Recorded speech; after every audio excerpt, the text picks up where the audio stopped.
Halo teman-teman, tahu nggak sih kalau bulan ini itu bukan bulan biasa loh, tapi bulan ini menandakan yang namanya SAM, Sexual Assault Awareness Month, atau bahasa Indonesianya bulan untuk memperingati dan untuk meningkatkan kesadaran tentang kekerasan seksual.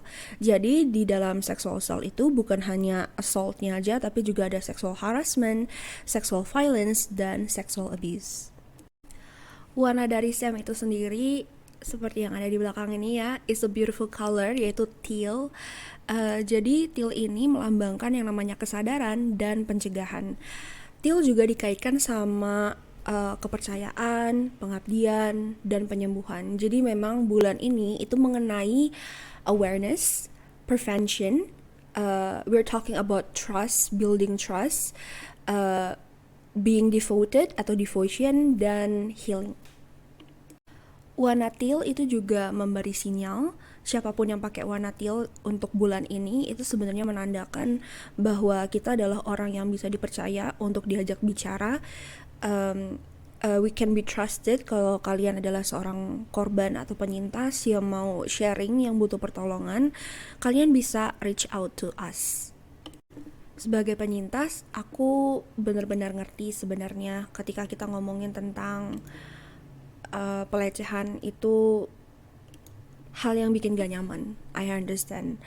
Dan aku ngerti rasanya ketakutan, rasanya kebingungan kepada siapa kita bisa cerita, siapa yang bisa dipercaya, siapa yang bisa mendengarkan dengan empati, dan siapa yang bisa memberikan dukungan dan bantuan ke kita. Aku juga ngerti rasanya bimbang, sangat amat bimbang apakah kita harus terbuka atau enggak, apakah kita perlu minta pertolongan, kalaupun minta tolong juga hasilnya nanti gimana gitu kan. Karena masyarakat masih menganggap kalau pelecehan itu adalah aib bagi korban, sehingga mereka itu tuh menekan korban untuk tutup mulut, untuk diem aja, untuk jangan bicara, untuk ya udahlah nggak usah ngomong ke siapa-siapa. Well, they're wrong. I almost believe it. Dulu aku hampir mengaminkan dan mengiyakan. But then I realized that they shouldn't shame us in the first place.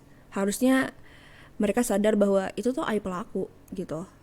Dan kita yang sebagai korban atau penyintas itu tuh nggak perlu malu sebenarnya. Yang harusnya malu itu pelaku. Tapi tebak kenapa selama ini pelaku itu nggak tahu malu? Mungkin kita ngelihat ada pelaku yang bisa-bisanya uh, mengelak atau membela diri mati-matian dan ya udah diterima aja sama masyarakat. Ya benar, karena pelaku itu masih dilindungi oleh masyarakat dan dibiarkan, dilestarikan. Aku juga tahu bahwa korban itu takut ngalamin yang namanya victim blaming, karena aku juga sama dan aku ngalamin hal itu.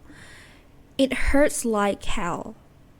I don't know hell itu kayak gimana actually, but it just really hurts. I felt like I got 1,000 cuts when I being blamed. Gak ada yang siap untuk disalahkan, gak ada yang siap untuk dipojokin, gak dipercaya, atau bahkan pengalaman kita tuh dikerdilkan gitu loh, atau kayak di dismiss. Pastinya kita mikir kita nggak mau nambah luka baru, kita udah cukup terluka, yang lama aja belum sembuh, pastinya kita nggak mau dong disakitin lagi. But let me tell you this, we cannot control what we cannot control. Omongan, pikiran, dan perasaan orang atau bahkan perilaku orang lain itu di luar kendali kita. Yang tadinya aku self-loathing, self-hatred, frustasi sendiri karena ngerasa kotor, ngerasa bodoh, ngerasa dihakimin karena aku cerita. Aku benci fakta orang gak bisa paham dari sisi aku. Terus aku mikir, oh berarti emang mereka itu gak bisa atau emang gak mau ngerti. So it's not on me. I said what I said and I meant what I said. Duh. By the way, butuh waktu lama sebenarnya untuk korban punya kekuatan dan keyakinan kuat untuk bangkit, untuk berjuang demi diri sendiri, dan pada akhirnya memutuskan untuk memulai healing journey atau kayak perjalanan biar mereka bisa sembuh lah dari luka. Aku nggak ngerti kenapa orang mikirnya secara ajaib atau instan korban tuh harus bisa move on, harus bisa forgive and forget, and to let go. Padahal prosesnya itu kompleks. Bukan sesimpel ya udahlah atau it is what it is atau such is life. It's cruel and heartless to expect something like that. You force someone to jump the entire sequences to reach the end goal. Jadi nggak fair aja buat korban. Aku gatel banget untuk ngomong ini, dan ini sebenarnya di luar skrip aku. Entah kenapa sebagai korban kita tuh sering banget dilimpahkan beban ganda. Jadi kita udah sakitnya luar biasa, dapat beban jauh lebih berat gitu. Seakan-akan it's our responsibility to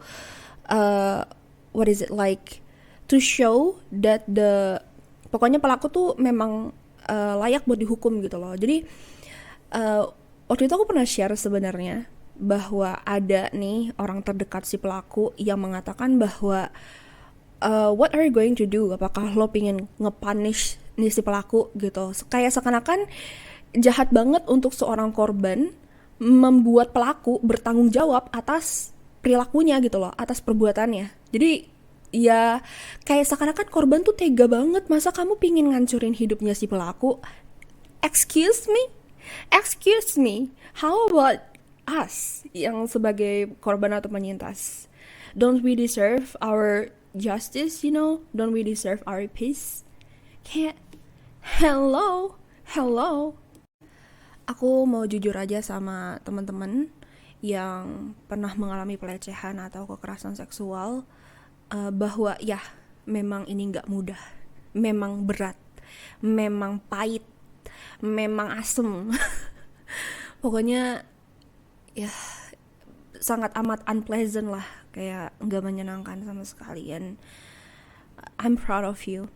You are try to survive, and that's a good thing. Take your time. Walaupun orang lain kayak bikin kalian buru-buru gitu ya, just take your time. You know, kita punya waktu yang berbeda-beda. So, yeah, chill. Dan yang terakhir, aku nggak bisa berbicara bagi setiap korban atau penyintas.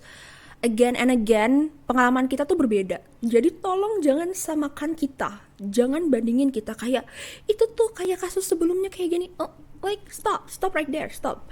Dan ya, in the end, apa yang akhirnya bisa bikin kita punya keberanian untuk cerita dan meminta pertolongan? Kalau aku pribadi, aku kayak ngerasa udah cukup. I'm so sick of feeling powerless and weak. Dulu waktu aku kecil, aku gak bisa berbuat apa-apa. I was totally helpless. I got punished instead. Jadi yang korban yang dihukum gitu. Aku gak bisa belain diri aku sendiri. Jadi kayak aku tuh dulu nerima aja gitu.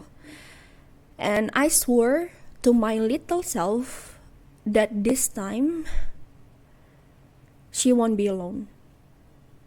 I will help her. I will be there for her. I will defend her, and I will fight for her. I will tend her wounds. I will heal her scars. She doesn't have to suffer anymore. So in the end, she can rest and be happy. Be a child that she never be before. Nah, itu dasar keberanian aku. Jadi dasar keberanian para korban atau penyintas itu beda-beda ya teman-teman. Jadi kalau ada yang ngira ini karena balas dendam, karena just being petty, is it though?